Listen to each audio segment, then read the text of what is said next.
New Zealand Bangladesh দলের পুরনো প্রতিপক্ষ, তবে নতুন হলো এবার নিউজিল্যান্ডগামী বাংলাদেশ দলের মানসিকতা, তাদের উদ্দেশ্য এবং তাদের কাছে প্রত্যাশাও নতুন।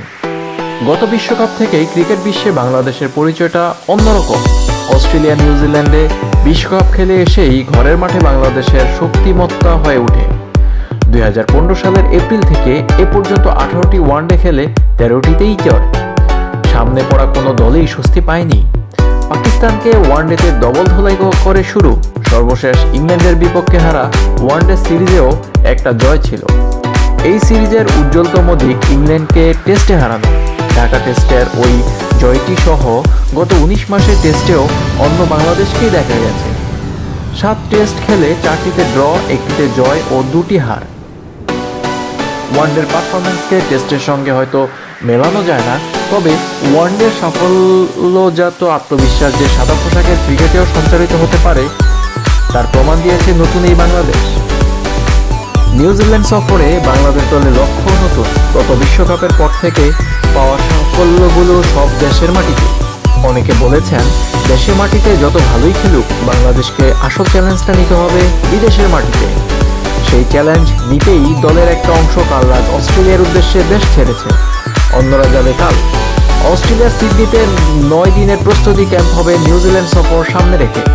নতুন লক্ষ্যের ঘোষণা পরশু রাতেই দিয়েছেন টেস্ট অধিনায়ক মুশফিকুর রহিম।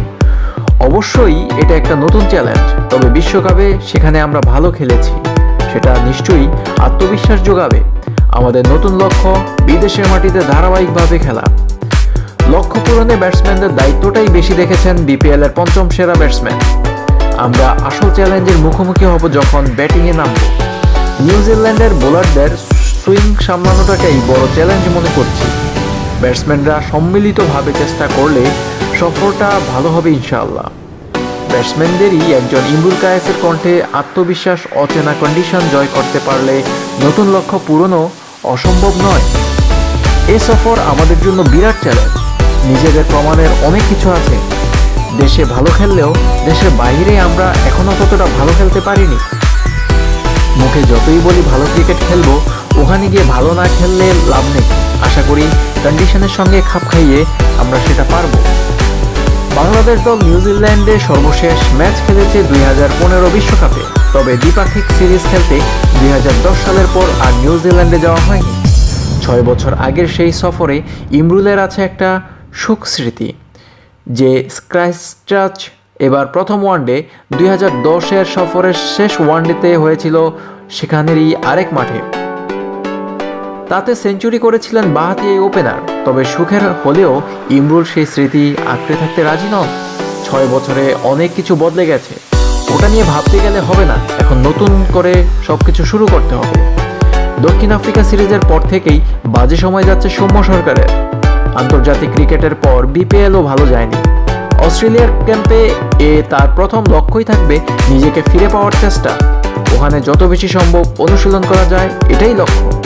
প্রস্তুতির অংশ হিসেবে সিডনি সিক্সার্স ও সিডনি থান্ডারের বিপক্ষে 14 এবং 16 ডিসেম্বর 2টি টি-20 ম্যাচ খেলবে বাংলাদেশ দল। সৌম্য আপাতত পাখির চোখ করছেন এই ম্যাচ দুটোকেই। প্রস্তুতি ম্যাচে লম্বা সময় ব্যাটিং করার চেষ্টা করব। নতুন লক্ষ্যের নিউজিল্যান্ড সফরে সাফল্যের সূত্র হতে পারে এটাই, ব্যক্তিগত লক্ষ্যগুলোই সাফল্য হওয়া। অনুগ্রহপূর্বক সংবাদটি শেয়ার করুন এবং খেলাধুলার নিত্য নতুন সংবাদ জানতে 4 স্টার সাবস্ক্রাইব করুন। ধন্যবাদ। নিউজিল্যান্ড বাংলাদেশ দলের পুরনো প্রতিপক্ষ, তবে নতুন হলো এবার নিউজিল্যান্ডগামী বাংলাদেশ দলের মানসিকতা, তাদের উদ্দেশ্য এবং তাদের কাছে প্রত্যাশাও নতুন। গত বিশ্বকাপ থেকেই ক্রিকেট বিশ্বে বাংলাদেশের পরিচয়টা অন্যরকম।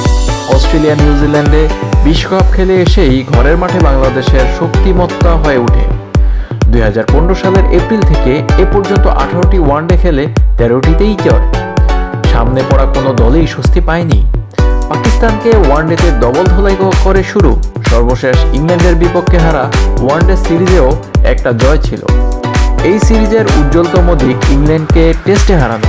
ঢাকা টেস্টের ওই জয়টি সহ গত 19 মাসের টেস্টেও অন্য বাংলাদেশকেই দেখা গেছে।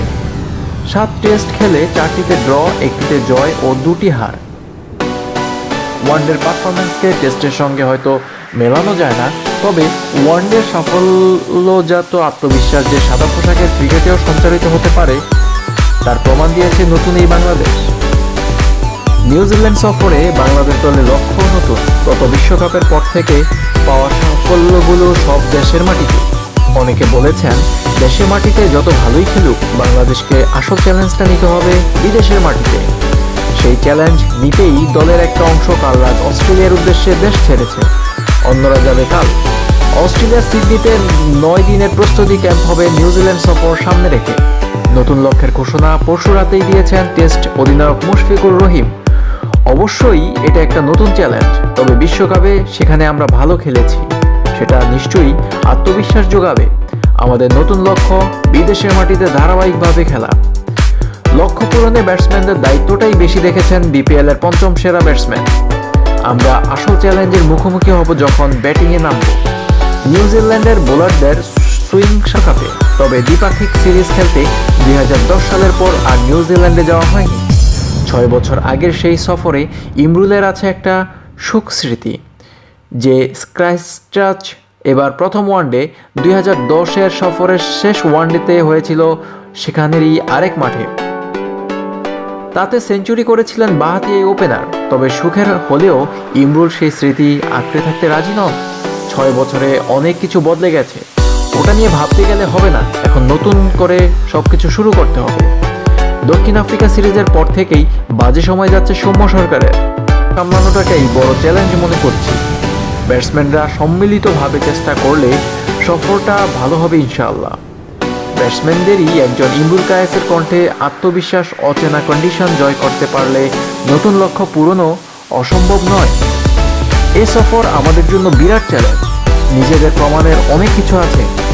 দেশে ভালো খেললেও দেশের বাইরে আমরা এখনও ততটা ভালো খেলতে পারিনি। মুখে যতই বলি ভালো ক্রিকেট খেলবো, ওখানে গিয়ে ভালো না খেললে লাভ নেই। আশা করি কন্ডিশনের সঙ্গে খাপ খাইয়ে আমরা সেটা পারবো। বাংলাদেশ দল নিউজিল্যান্ডে সর্বশেষ ম্যাচ খেলেছে 2015 বিশ্ব